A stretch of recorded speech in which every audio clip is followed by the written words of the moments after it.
Não há morte, há vida, porque a supressão de uma é a condição da sobrevivência da outra, e a destruição não atinge o princípio universal e comum. Daí o caráter conservador e benéfico da guerra. Supõe tu um campo de batatas e 2 tribos famintas. As batatas apenas chegam para alimentar uma das tribos, que assim adquire forças para transpor a montanha e ir à outra vertente, onde há batatas em abundância. Mas, se as 2 tribos dividirem em paz as batatas do campo, não chegam a nutrir-se suficientemente e morrem de inanição. A paz, nesse caso, é a destruição. A guerra é a conservação. Uma das tribos extermina a outra e recolhe os despojos. Daí a alegria da vitória, os hinos, aclamações, recompensas públicas e todos os demais efeitos das ações bélicas. Se a guerra não fosse isso, tais demonstrações não chegariam a dar-se pelo motivo real de que o homem só comemora e ama o que lhe é aprazível ou vantajoso, e pelo motivo racional de que nenhuma pessoa canoniza uma ação que virtualmente a destrói. Ao vencido, ódio ou compaixão. Ao vencedor, as batatas. Olá, pessoal! Comecei hoje com esse trecho que explica a teoria do humanitismo. Teoria essa criada pelo filósofo Quincas Borba, personagem e título do livro que vamos discutir hoje, do Machado de Assis. Bom, Quincas Borba foi publicado em 1891 e faz parte da tríade realista de Machado de Assis, junto com Memórias Póstumas de Brás Cubas e Dom Casmurro. Ele foi publicado pouco antes de Dom Casmurro e 10 anos depois de Memórias Póstumas. Está, portanto, entre os dois. O personagem Quincas Borba, ele já aparece lá atrás em Memórias Póstumas, né, que é o primeiro romance realista da literatura brasileira.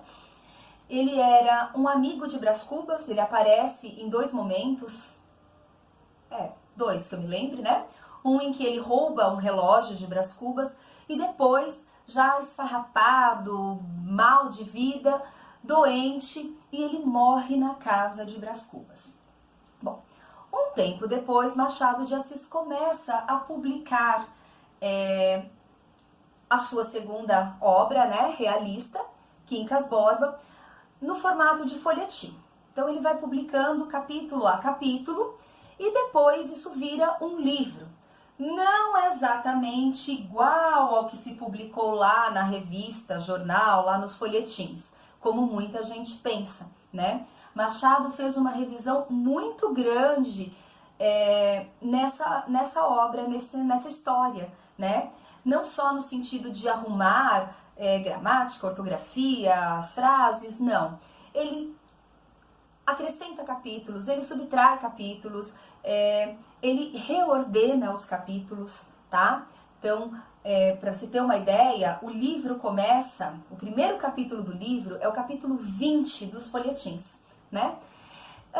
Bom, isso dá uma ideia, eu imagino que, né, eu vejo da seguinte forma: aquela primeira publicação foi uma espécie de rascunho, de experimento do autor para chegar na sua obra final. Bom, e o que é, né, esse humanitismo? Quem é esse Quincas Borba? O livro nos diz que ele é um filósofo, né, que criou essa teoria revolucionária, né? Ele chega a se considerar a pessoa mais importante do mundo, porque ele descobre isso, né? E que não há vida nem morte, que as coisas elas se mantêm. Quando alguém morre, a essência fica, o princípio, né, que ele chama de humanitas lá, permanece, né? Tanto que ele tem um cachorro que se chama também Quincas Borba, e aí daqui a pouco eu falo desse cachorro, tá? Essa teoria, né, o humanitismo, ela é uma ironia que o Machado de Assis faz com o darwinismo, que era uma das ideias novas que surge lá no século XIX, que está muito em voga, né? E aí ele pega essa ideia da seleção natural de Darwin, né, dos mais fortes é que sobrevivem, e ele transporta isso para a atividade humana, né, chegando a dizer que a felicidade, que a paz é a guerra, né? Nesse vídeo eu quero fazer algumas observações sobre o livro. Eu não vou fazer um resumo detalhado, eu não vou me aprofundar nessa história, porque muita gente já fez isso, tá? Então, se você tem curiosidade, se você quer um resumo, comentários mais detalhados de leitura da obra, tem bastante aqui no YouTube, você encontra várias coisas também no Google, então não vou repetir o que já está por aí, tá bom? Vou deixar um link aqui embaixo para quem se interessar em uma leitura mais dissecada da obra, mas eu não vou fazer isso aqui nesse momento. Espero que quem esteja me assistindo conheça a história, já tenha lido, tá? Se não leu também, não tem problema, assiste aqui, vai ler depois vem comparar, discutir o que achou, se eu tô falando bobagem, se eu não estou, ok? Bom, então vamos lá. Apesar do título do livro ser Quincas Borba, ele não é o protagonista dessa história. Aliás, ele aparece muito pouco, ele morre lá no começo da história, né? O protagonista é Rubião. Rubião é um amigo de Quincas Borba, né? Alguém que ele é um professor, amigo de Quincas Borba, lá de Barbacena, de Minas Gerais, uma pessoa com conhecimento, vamos dizer assim, limitado, né, de mundo, tanto que Quincas Borba tenta explicar para ele a sua teoria, tenta fazer ele entender a sua filosofia. Ele escuta ali, mas no fundo ele não entende nada, não entende muita coisa, né? Fica lá para ele aquela frase que também fica para nós, ao vencedor as batatas. Rubião cuida de Quincas Borba quando ele está à beira da morte, né? Ele vai lá viver com ele e com a morte de Quincas Borba, Rubião herda tudo o que é dele, né? Nem ele tem noção do quanto que ele consegue herdar e do quanto que ele ganha, né?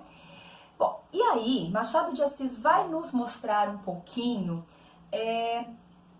a mentalidade daquela sociedade do século XIX que valorizava o dinheiro, que valorizava a coisa, né? O ter no lugar das pessoas. Rubião vai viver no Rio de Janeiro, onde ele conhece o casal Cristiano Palha e Sofia. Ele se apaixona por Sofia. Palha logo, né, percebe ali que ele tem muito dinheiro e que ele é uma pessoa bastante inocente, então esse casal se aproxima dele, interessado nisso, eles se tornam sócios, enfim, ajudam ele a decorar a casa, a comprar objetos, né, que vão ostentar essa posição, esse novo status social do Rubião, tá? E ali a gente vê nas descrições dos objetos, das posses dele, da admiração dos amigos que ele vai adquirindo ao longo do caminho, de tudo que ele tem, o quanto o status de uma pessoa está relacionado àquilo que ela possui, né? Tanto que na transposição, no livro, a gente tem o primeiro capítulo, eu vou ler agora aqui para vocês. O primeiro capítulo do livro é o Rubião, né, contemplando lá o mar e pensando no que ele era e no que ele se torna. Eu vou ler para vocês porque ele é bem curtinho. Rubião fitava a enseada. Eram 8 horas da manhã. Quem o visse, com os polegares metidos no cordão do chambre, à janela de uma grande casa de Botafogo, cuidaria que ele admirava aquele pedaço de água quieta. Mas, em verdade, vos digo que pensava em outra coisa. Cotejava o passado com o presente. Quem era há um ano? Professor. Quem é agora? Capitalista. Olha para si, para as chinelas, umas chinelas de Tunis que lhe deu recente amigo Cristiano Palha. Para a casa, para o jardim, para a enseada, para os morros e para o céu. E tudo, desde as chinelas até o céu, tudo entra na mesma sensação de propriedade, né? Então, ele começa a se sentir dono, alguém que pode ter as coisas, alguém que possui, né, as coisas. E os outros olham para ele, não para ele, mas para o que ele possui. Todo mundo tentando tirar alguma coisa dessa pessoa. Bom, acontece que Rubião era uma pessoa despreparada, né? talvez seja essa a melhor palavra, para lidar com tudo que foi acontecendo com ele, né? Então ele sai da sua terra natal, ele vai viver no Rio de Janeiro, ele fica rico, ele encontra novas relações, né? Pessoas que se dizem amigas, que começam a frequentar a casa dele e sempre tirando alguma coisa dele. E sempre que ele pode, ele tá ajudando um, ele vai, né, dar uma quantia para outro, ele é muito facilmente enrolado, engambelado, principalmente por Cristiano Palha, né, o primeiro a sacar, né, a possibilidade ali de enriquecer com a sua amizade com Rubião. Bom, acontece que essa mudança, né, tudo isso, junto com outro fator, que é o fato de ele ter se apaixonado pela Sofia, esposa do Cristiano Palha, ele vai enlouquecendo ao longo dessa história, né? O final do Rubião, assim como do Quincas Borba, acho que eu não falei, ele tá doente, ele morre, mas ele morre louco, né? Ele enlouquece. O Rubião também, né? Quando chega no final da história, ele está lá se achando um dos Napoleões, uma pessoa importante, e aí ele, enfim, ele olha para a comida ali, aquela comida simples que tá lá, ele vê as maiores iguarias, né? Ele mergulha numa outra personalidade. E aí nós temos também um outro tema que é bastante explorado por Machado de Assis, que é a questão da loucura, né? Ele tem isso aí, por exemplo, no conto, O Espelho. O Alienista é uma obra em que ele trata da questão da loucura, né? Aqui em Quincas Borba, em que o Quincas Borba e o Rubião enlouquecem. Se a gente pensar que talvez a Capitu não tenha traído o Bentinho, a gente pode pensar ali numa certa situação de delírio também do Bentinho lá em Dom Casmurro. Então, Machado ele andava muito alinhado com a psiquiatria da sua época, né? E aí acontece isso com Rubião. Rubião enlouquece. Numa primeira leitura, muitas vezes a gente só se dá conta disso quando chega lá no final, né? Quando ele encontra a Sofia e começa a falar um monte de disparates, e aí ela fica preocupada, né? Ele não tá bem. Só que existem outros pequenos lapsos ao longo da história que vão dando indícios dessa loucura que está ali começando, né? Há um momento em que ele, por exemplo, ele se declara para Sofia. E aí, não me lembro exatamente as palavras, não vou procurar ali que vai demorar um pouco, mas ele diz que, o narrador diz, né, que ele pegou a mão de Sofia para beijar e não... ele estava cometendo ali um ato já que não deveria naquele momento, naquele lugar e com aquela pessoa. E aí diz que, de repente, uma voz gritou, falou na cabeça dele que ele não deveria fazer aquilo e ele volta para a realidade. Quer dizer, ele está saindo dessa realidade, ele volta, né? Existe uma outra cena em que ele está na rua e vários tílbures, né? Carruagens ali no local em que ele está, oferecendo-se para levá-lo, e ele pensando se ele iria, se ele não iria, e de repente ele está dentro de um tílbure e não se lembra de ter entrado ali. Então, existem várias pegadas ali que o Machado vai soltando até enlouquecê-lo de vez, né? E aí a gente entra num outro ponto que eu acho muito interessante falar, que é a questão do narrador dessa obra, né? Diferentemente de Memórias Póstumas e do Dom Casmurro, aqui a gente tem um narrador em terceira pessoa, tá? É um narrador onisciente, e essa escolha do autor levou muitos críticos literários, muitos especialistas da área, a considerarem Quincas Borba como uma obra menor, como uma obra menos detalhada, menos desenvolvida do que as outras, em que se tinha um narrador-personagem, e aí havia um mergulho muito grande naquele personagem, enfim. O que não é verdade, né? O que não é verdade, existem outros especialistas que debatem isso, que contrariam essa ideia, né? E diz, né, na verdade, o que acontece? O narrador onisciente permite que ele penetre, que ele circule nas mentes de outros personagens, né? Tem capítulos nesse livro dos quais Rubião não participa, né? O narrador sai e vai contar um outro fator, ou alguma coisa que aconteceu ali com a Sofia, com o Cristiano Palha, com outros personagens que estão ali, né? E aí, algumas análises dizem pra gente o seguinte: Rubião, vamos pegar lá a máxima do Quincas Borba, ao vencedor as batatas, né? Rubião não é um vencedor. Rubião perde essa batalha. Ele fica rico, mas ele é sugado pelas pessoas, por aquela sociedade, né? Aquela sociedade capitalista do século XIX, da segunda metade do século XIX, ali do Rio de Janeiro. Então, ele é sugado ali, ele enlouquece, ele termina sem nada, ele volta lá para Barbacena, em Minas Gerais, e morre um ninguém, né? Dessa forma, a gente não teria, né, essa mesma visão, não enxergaria da mesma forma se o Rubião fosse o narrador dessa história, né?